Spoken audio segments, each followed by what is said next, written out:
Hey guys, আজ আমি explain করব legend of the blue sea Korean ড্রামাটির 9 নম্বর পর্ব। এর প্রথম 8টি পর্ব ইতোমধ্যে আমি এক্সপ্লেন করেছি। সেই ভিডিওগুলো যদি আপনারা এখনো না দেখে থাকেন তাহলে ডেসক্রিপশন বক্সে লিংক দেওয়া আছে, সেখান থেকে অবশ্যই ভিডিওগুলো দেখে নেবেন। তো চলুন শুরু করা যাক আজকের এক্সপ্লেইন ভিডিও। শুরু করার আগে আমি রিফাত আছি আপনাদের সাথে। স্বাগতম আমার চ্যানেলে বিএম দা এক্সপ্লেইনার।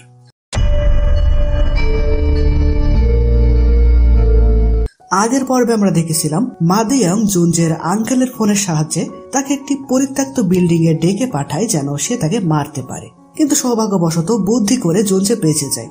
এরপর সে আসে সমুদ্র তীরে জলপরীর সাথে দেখা করতে, যেখানে জলপরী তার পরিণতির কথা ভেবে অনেক কষ্ট পাচ্ছিল।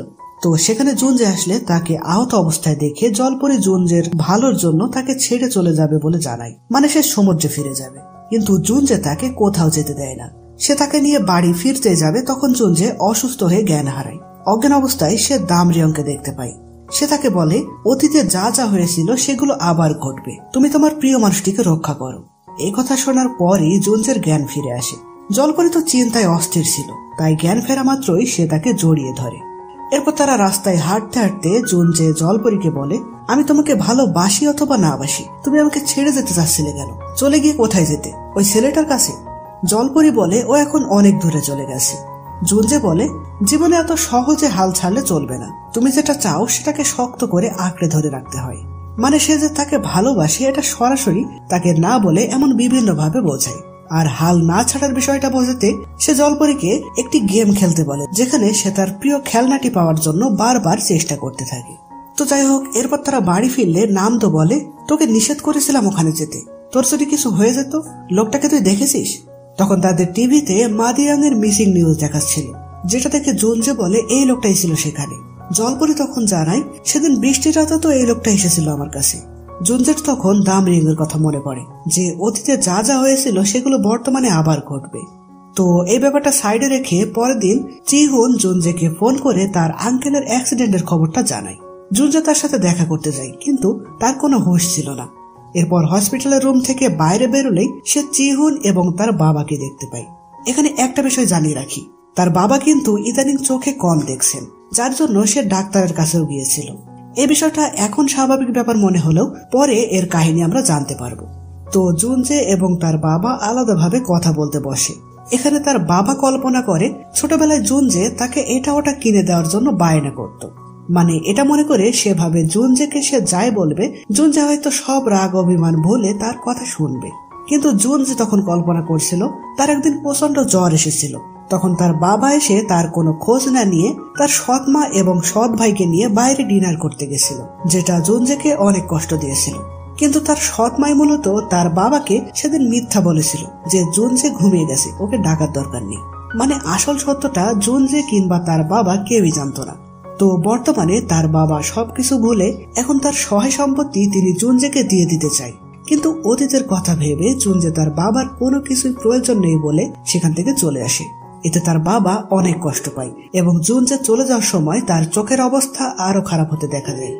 যদিও জুনজে তাকে অনেক কথা বলতে চেয়েছিল, তার বাবাকে সেটা সে কত কষ্টে আছে, সে এতদিন ধরে তার উপর কত রাগ অভিমান পুষে রেখেছে, সবকিছু সে তাকে বলতে চেয়েছিল, কিন্তু সে মুখ ফুটে কিছুই বলতে পারেনি।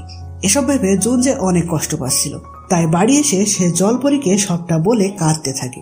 জুনজে বলে এসব যেন নামদো এবং তেইওকে বলো না। জলপরী বলে চিন্তা করো না, আমি শুনেই ভুলে যাব। জুনজের তখন তার প্রতি একটা মায়া কাজ করে যে সে মনের কথা বলে হালকা হওয়ার মতন একজন বিশ্বস্ত মানুষ পেয়েছে। সে তখন বলে তাহলে এটাও ভুলে যেও। এই বলে সে জলপরীকে কিস করে। তো পরের দিন সকালে জুনজে তো গত রাতের কথা ভেবে অনেক খুশি ছিল। খুশিতে সে নিজের হাতে রান্না করতে থাকে। এদিকে জলপরীও খুশিতে সুন্দর করে সাজুগুজু করে। সে যখন সবার সামনে আসে তখন তাকে এত সুন্দর লাগছিল যে তেইও তার একটি ছবি তুলে ফেলে। জুনজে তখন তেইয়ের উপর রাগ দেখিয়ে ছবিটা ডিলিট করে দেয়। অবশ্য ডিলিট করার আগে সে তার আইডিতে ছবিটা সেন্ড করে দিয়েছিল, কারণ সত্যি জলপরীকে দেখে তার অনেক ভালো লাগছিল।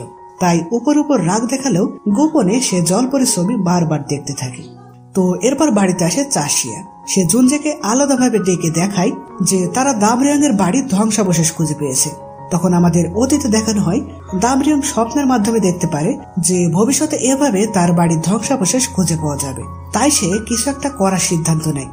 যাতে জুনজেকে সে বোঝাতে পারে জুনজে মাঝে মাঝে যে অতীতের স্বপ্নগুলো দেখে সেগুলো সত্যি কাহিনী, আর অতীতের কাহিনীগুলোই তার সাথে ঘটতে চলেছে। এদিকে নামদো চাষি আর ভাবিকে পটানোর চেষ্টা করে তার সাথে বাটপারি করার জন্য।